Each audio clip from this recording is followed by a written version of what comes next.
Hola hermanos, sean bienvenidos. Estamos a punto de iniciar ya nuestro devocional. Ya son las 9 de la noche, tiempo del centro de México, y estamos listos para exaltar el nombre de Jesús. Y espero que tú también ahí en casa estés ya reunidos alrededor de su mesa, en su sala, ya sintonizando nuestro devocional. Envíenos saludos para saber quién está conectado y le damos gracias a Dios porque Él sigue bendiciendo nuestra iglesia. Quiero abrir con una canción, hermanos. Yo sé que estos son devocionales, así que permítanme participar en su propio devocional, en su devocional de familia, con esta alabanza. Si se la sabe, cántela con nosotros, y si no se la sabe, tómela como una oración para el nombre de Jesús. Tus ojos revelan que yo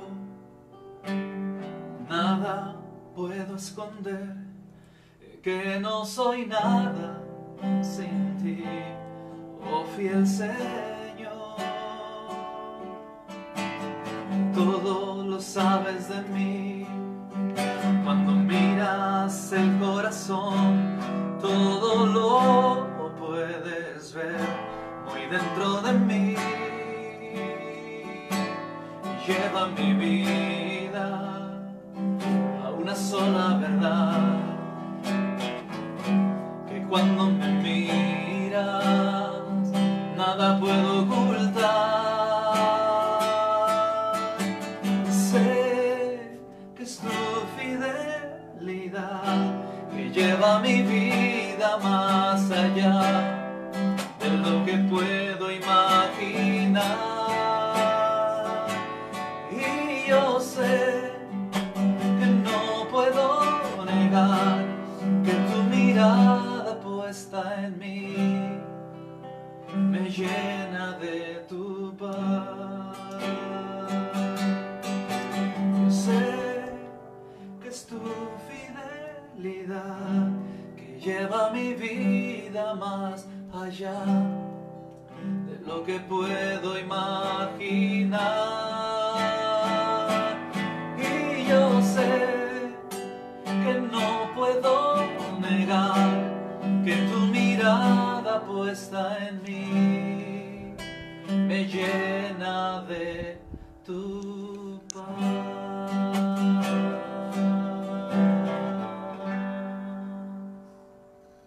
La mirada de Jesús. La mirada de Jesús nos llena de una paz que sobrepasa todo entendimiento. Hoy quiero iniciar, hermanos, disculpen, concluir con el capítulo número 2 del libro de los Hechos. He dejado esta última parte, pudimos haber empezado con el capítulo 3, pero creo que esta parte es bastante importante. Un día le pregunté a un grupo de personas a las que yo estaba, por la gracia de Jesús, compartiéndoles el mensaje de la palabra. Recuerdo que fue en un campamento de jóvenes ahí en la Sierra Mazateca. En aquel tiempo era pastor de la primera iglesia bautista Aposento Alto de Calipan, Coscatlán, Puebla. Y les mando un saludo a todos los hermanos de Calipan, que seguramente algunos nos están viendo, he recibido sus saludos. Yo me acuerdo que estaba en la Sierra Mazateca y me tocaba predicar en el campamento de jóvenes de aquella ocasión. Iniciando el sermón yo iba a predicar esa parte y eso ha conmovido mi corazón, por eso quiero compartirlo con ustedes. Yo pregunté, después de leer el pasaje, le pregunté, si usted encuentra una iglesia como esta, ¿qué haría?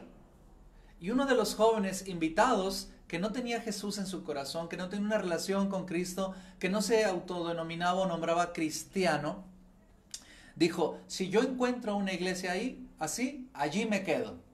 Y eso, yo en mi mente dije, con esta declaración de fe y de amor de este joven no creyente, que no comparte la fe cristiana, ¿qué más puedo decir? Este es el modelo de iglesia. Toda iglesia cristiano evangélica que se jacte, perdón por la palabra, pero que se jacte de ser iglesia cristiana evangélica, independientemente de la denominación, corriente, cobertura, etcétera, etcétera, etcétera, cualquier iglesia debe buscar un ideal. Y el ideal de una iglesia no es la iglesia más grande de la ciudad, la iglesia más grande de la Unión Americana, la iglesia más grande de Guatemala, la iglesia más grande. No, no, no. El único ideal y el perfil digno de ser perseguido por la iglesia es la iglesia del libro de los Hechos. Y específicamente Hechos capítulo 2, últimos versículos. Cualquier iglesia, yo no quiero saber denominaciones, pastores, coberturas, historicidad, no quiero saber cuál. Pero si es una iglesia cristiana evangélica, su meta de perfil es la iglesia del libro de los Hechos. Mire, ¿por qué dice esto, pastor? Mire lo que dice la palabra. Así que los que recibieron la palabra fueron bautizados y se añadieron aquel día como 3,000 personas. Hechos capítulo 2, versículo 41. Y continúo. Y perseveraban en la doctrina de los apóstoles, en la comunión unos con otros, en el partimiento de pan y en las oraciones. Y luego brinca al versículo número 43. Escuche por favor, con mucha atención. Y sobrevino temor a toda persona, y muchas maravillas y señales eran hechas por los apóstoles, por el liderazgo. Y todos los que habían creído estaban juntos, tenían en común todas las cosas, y vendían sus propiedades y sus bienes, y los repartían a todos según la necesidad de cada uno. Y perseverando unánimes cada día en el templo, y partiendo el pan en las casas, comían juntos con alegría y sencillez de corazón, alabando a Dios y teniendo el favor con todo el pueblo. Y el Señor añadía cada día a la iglesia los que habían de ser salvos. Amén. Este es el ideal de una iglesia. Este es el ideal de una iglesia a donde debemos dirigirnos. Amado hermano pastor, si algún pastor me está escuchando, no copie criterios, no copie estructuras, no copie posturas, no copie formatos, no copie personalidades. Cíñase al libro de los Hechos. La iglesia más impactante, la iglesia más desarrolladora, la iglesia por excelencia es la iglesia del libro de los Hechos. Mire, vamos a ver algunas cosas. ¿Por qué tomó desde el 41, pastor? Alguien me preguntará. Porque desde el 41 empieza la descripción. Mire lo que era la iglesia. Así que los que recibieron la palabra fueron bautizados. Bautizarse, hoy en día, en algunas denominaciones o movimientos o coberturas, dista mucho de lo que significaba ser bautizado en el libro de los Hechos. Ser bautizado en el libro de los Hechos significaba ser adherido, añadido, anexado. Ahora compartía con ellos, tenía una identidad, una relación con los del camino, con los creyentes, con los seguidores de Jesús. Y eso significaba, sí, eso significaba separarte del judaísmo, separarte del animismo, separarte de cualquier otra estructura de pensamiento religiosa, filosófica, para venir a los pies de Cristo Jesús.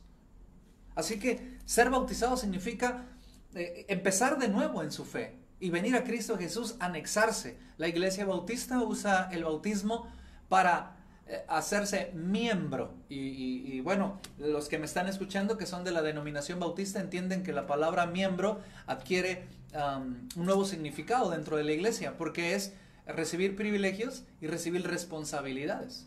Así que una iglesia bautista como miembro entiende una persona que adquiere privilegios, que me pastoree, que se me pastoree, que se me atienda y que velen por mi familia, que oren por mí, que me den cobertura pastoral, espiritual, que esos son los privilegios. Los privilegios también yo me desarrollo en la iglesia, yo tengo voz, voto, etcétera.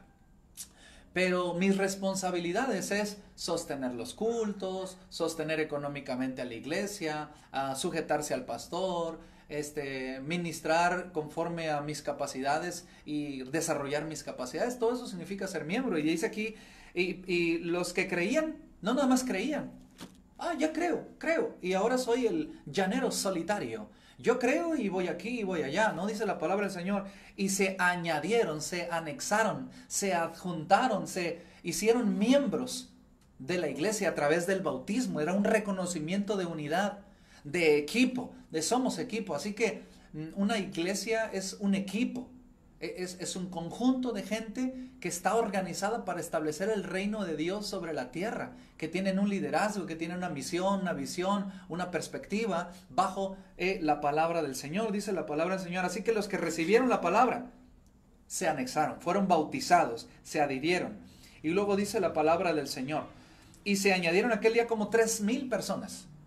Y hay una palabra importante: añadir. Y ya lo he repetido: adjuntar, anexar, sumarse, formar parte de, tomar identidad. Mi amado hermano, si tú has creído en Cristo, necesitas anexarte, adherirte, hacerte miembro activo de una iglesia. Y ser miembro de una iglesia es comprometerte con tu iglesia, con tu liderazgo pastoral. Ahora, vamos a la siguiente. Dice: y perseveraban. ¿Qué significa eso? Pues se echaban para adelante, caminaban cada día, perseveraban. La palabra perseverar en sí misma tiene una implicación de adversidad. No perseveras si no hay adversidad. Si no hay adversidad, contrariamente a perseverar, significa transitar. Bueno, estoy yendo, estoy fluyendo. Una cosa es fluir con las cosas y otra cosa es perseverar. Fluir significa que la ola te va llevando, que la moda te va llevando, que la filosofía te va llevando, que te vas acomodando, que te vas haciendo a las cosas para ir avanzando, fluyendo. Eso pareciera cómodo, pero no es nada cómodo cuando estás en Cristo, porque el cristianismo es contracorriente, contracultura. El cristianismo es una fe que desde el principio de los tiempos no ha cabido en el mundo.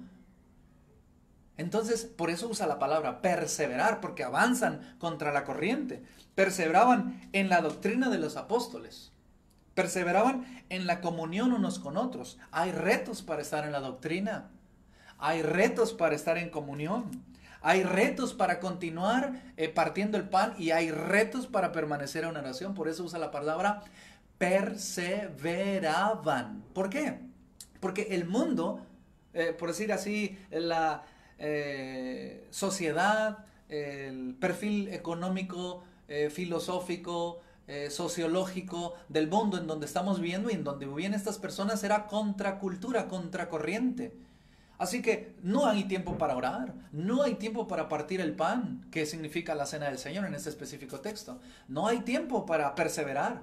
Por eso significa la palabra perseverar.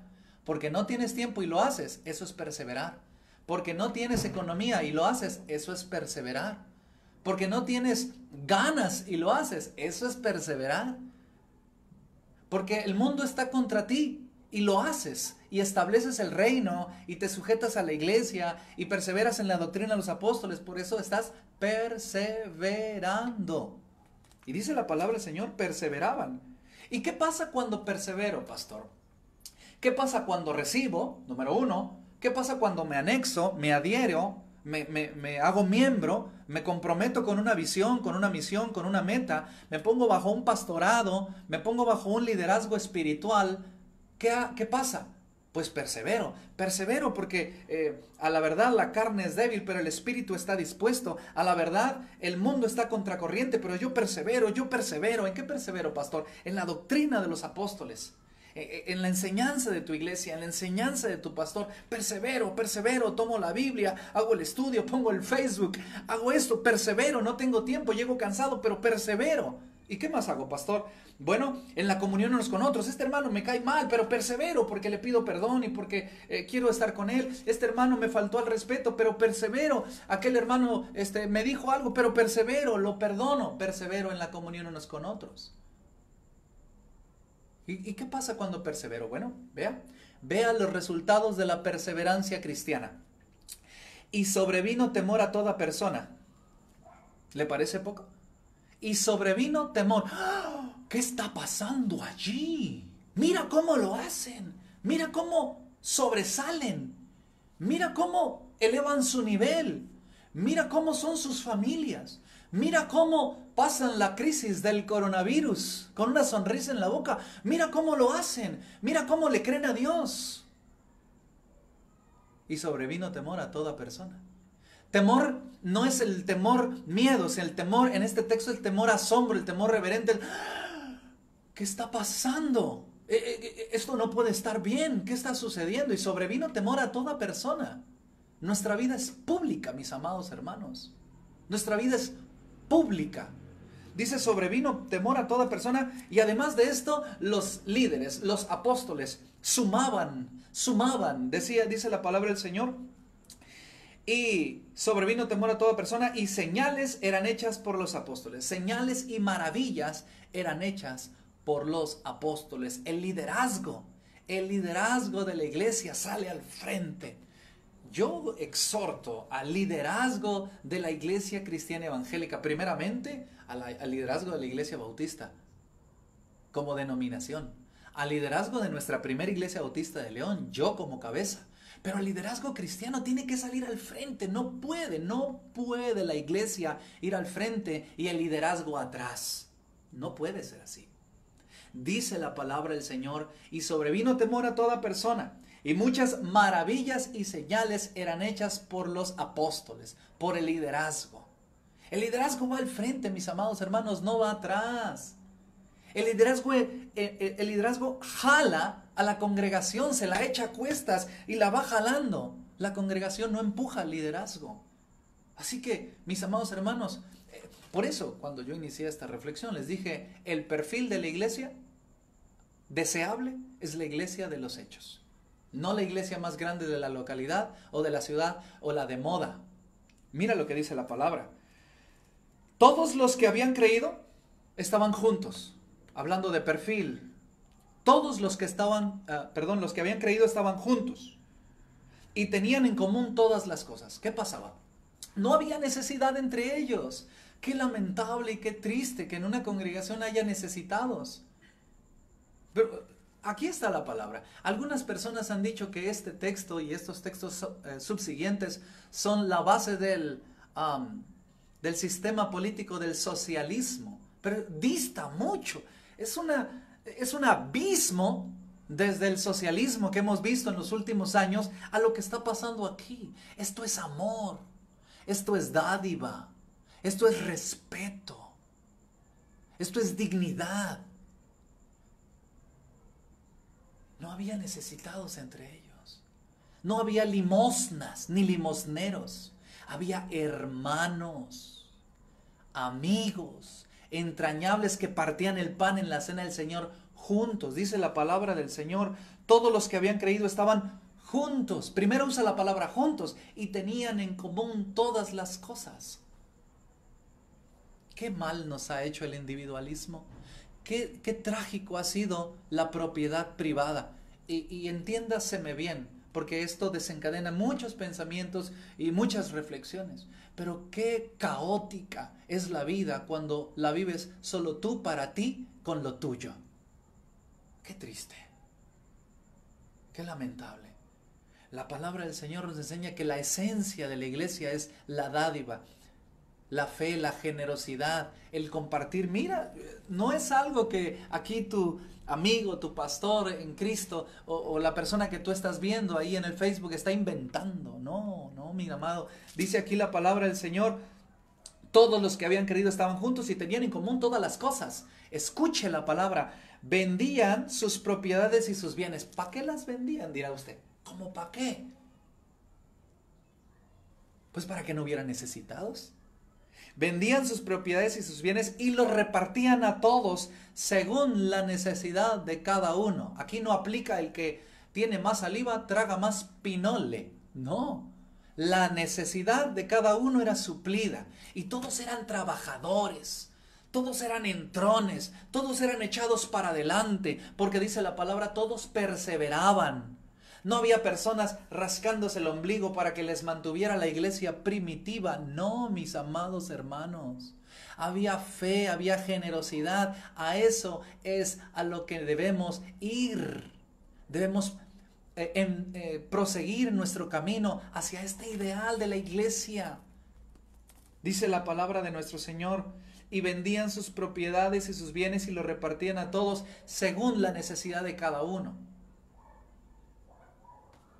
Y perseveraban unánimes. Ahora, aquí hay algo interesante desde la perspectiva cultural religiosa de la época. Dice aquí, y perseveraron un mes cada día en el templo. Y tú te preguntarás, ¿por qué si son cristianos van al templo judío? Ya en algún otro devocional hice algún comentario al respecto, que el cristianismo nació en el seno del judaísmo. Pero el cristianismo fue creciendo de tal manera que hubo un divorcio, hubo una separación, hubo un cisma entre el cristianismo y el judaísmo. Pero inicialmente los primeros cristianos, los primeros seguidores de Cristo, los primeros que habían recibido la palabra del Mesías eran judíos. Y su uso y costumbre era ir al templo. Por eso más adelante, incluso mañana, en el capítulo 3 vemos a Pedro y a Juan entrando al templo a la hora de la oración. Pero los primeros cristianos fueron judíos. Así que ellos concebían y percibían que el templo judío era el centro de la adoración de Dios Jehová. Y no estaban equivocados. Pero recuerda la palabra del Señor en el Nuevo Testamento cuando dicen, ahora nuestro cuerpo es templo del Espíritu Santo. Y había trasladado Dios su presencia del lugar santo, del lugar santísimo, ahora a los corazones de los hombres y mujeres que habían sido redimidos por la sangre de Cristo Jesús. Pero inicialmente ellos iban al templo, dice, perseverando unánimes cada día en el templo y en las casas. Y esa es la parte hermosa del libro de los Hechos. Hubo un momento en que ya no tuvieron cabida en el templo y continuaron por las casas. Hechos 20:20, que es uno de los textos emblemáticos, icónicos del texto sagrado en el libro de los Hechos, dice, y predicaban o daban luz y compartían el evangelio públicamente y por las casas. Ya no aparece el templo. En Hechos capítulo 2, versículo 46 dice, perseveraban en el templo y en las casas. Y en Hechos 20:20 compartían el evangelio públicamente y por las casas. Eso es crecimiento. Eso es crecimiento del entender de nuestro lugar en el ministerio. Y creo que nos está pasando algo similar, mis amados hermanos. No podemos ir al templo. Ok, yo entiendo que la palabra templo en el contexto judío no significa lo mismo para nosotros que la palabra templo. Para nosotros la palabra templo puede sustituirse fácilmente como lugar de reunión, edificio, domicilio fiscal, la nave en donde nos reunimos, porque la palabra templo en sí misma tiene un significado que Dios habita allí. Pero Dios no habita en Pedro Moreno 245, centro, esquina La Paz, León, Guanajuato. No, Dios no vive allí. Dios vive en mi corazón y en tu corazón. Pero llamo tu atención a cada día. Nosotros decimos, vamos el domingo a la iglesia y el sábado los jóvenes y los lunes las damas y separamos días. Pero dice la palabra, cada día. Esta es una fe cristiana. Cada día, devocional en familia, cada día. Qué hermoso que ahora estamos en devocionales diarios. Lamento mucho que le he preguntado a algunos de ustedes, omito sus nombres por obvias razones. Les he preguntado, ¿cómo le pareció el devocional? No lo he visto, pastor. ¡Ah! Qué feo sentí en mi corazón. No lo haga, mi amado hermano, hermana en Cristo. Conéctese. Tenga su devocional, aprovechemos este tiempo. Recuerde que le dije que sabemos cómo entramos a la crisis del coronavirus, pero no podemos salir igual o menor de lo que éramos. Necesitamos salir más fuertes de lo que somos en Cristo Jesús, más hábiles. Necesitamos salir más consagrados, más esperanzados, más posicionados en la fe. Aprovecha este tiempo, mi hermano. Y por último dice la palabra del Señor, y perseverando unánimes cada día en el templo y partiendo el pan en las casas, comían juntos con alegría y sencillez de corazón. Llama la atención, con alegría y sencillez de corazón. No había presuntuosos, no había los que se creían mucho, no los había. Y cuando empezaron a surgir, el Espíritu Santo los puso en su lugar. Acuérdense de Ananías y Zafira, capítulo 5, lo vamos a ver. Pero la iglesia primitiva es esto. alegría y sencillez de corazón. ¿Qué pasa, pastor, cuando persevero? ¿Qué pasa, pastor, cuando me sujeto? ¿Qué pasa, pastor, cuando persevero en compartir con los demás, cuando vivo en unidad? ¿Qué pasa? ¿Cuál es el resultado? Mire, alabando a Dios y teniendo favor con todo el pueblo. Teniendo el favor con todo el pueblo significa que todo mundo los miraba con aceptación. Todo mundo los miraba con admiración. Teniendo el favor con todo el pueblo, y el Señor añadía cada día a la iglesia los que habían de ser salvos. La palabra Señor que aparece aquí es la misma palabra Señor que apareció ayer, la palabra Kyrios. El Señor añade a la iglesia los que iban de ser salvos. Amado hermano en Cristo, termino con esto. La vida cristiana es como una torta de jamón a la vista del Chavo del Ocho. Yo sé que mis ilustraciones ya están muy pasadas de moda y muy viejitas. Evidencio cada vez que pongo ilustraciones que ya estoy pasadito de los 40 años. Pero aún así, jóvenes, señoritas, pónganme mucha atención. El Chavo del Ocho es un personaje icónico de la televisión mexicana que cuando le ponían una torta enfrente, una torta de jamón, él escurría en sus labios, se ponía tan deseoso de tan solo tocar un momentito con su boca y darle una mordida a la torta de jamón. Era deseable, era antojable, era admirable. Pues sí, amado hermano, yo quiero decirle que tu vida debe ser como una torta de jamón, deseable, antojable para la multitudes de los chavos del 8 que andan caminando por la calle. Debe antojarse tener un matrimonio como el tuyo. Debe antojarse tener una administración como la tuya. Debe antojarse ir a una congregación como la tuya. Debe antojarse tu salud. Debe antojarse tu forma de ser. No se vale, mis amados hermanos. ¿Cómo estás? Pues aquí estamos, hermanos, sufriendo por Cristo Jesús. No, mi amado. Vea el perfil de la iglesia del libro de los Hechos. Alegría y sencillez de corazón. Más adelante se van a venir los conflictos de la iglesia. Y los vamos a ver. Espero que tú me acompañes a ir capítulo por capítulo y sección por sección en el libro de los Hechos. Pero verás que esa alegría, verás que ese apasionamiento, esa perseverancia no mengua a lo largo de todo el libro de los Hechos. Y cuando las cosas estuvieron más difíciles, el liderazgo salió al frente para tomar en cuenta que Dios estaba con ellos. Amados hermanos, hasta aquí con el devocional. Les pido que oren, les pido que tengan un tiempo de reflexión acerca de esto, háganse preguntas unos a otros, platiquen y pregúntense cuál es el texto que más les gustó, cuál es la reflexión que su servidor pudo compartir con ustedes, que más le llamó la atención, y que el Señor les bendiga. Permítanme orar antes de despedirme. Señor, en el nombre de Jesús, yo bendigo a cada uno de mis amados hermanos que me están viendo. Bendícelos tú, Señor, y que tu palabra en su corazón dé vida eterna a ellos y a todos los que se están cerca. En el nombre poderoso de Jesús. Amén. Que el Señor les bendiga, hermanos. Cuídense.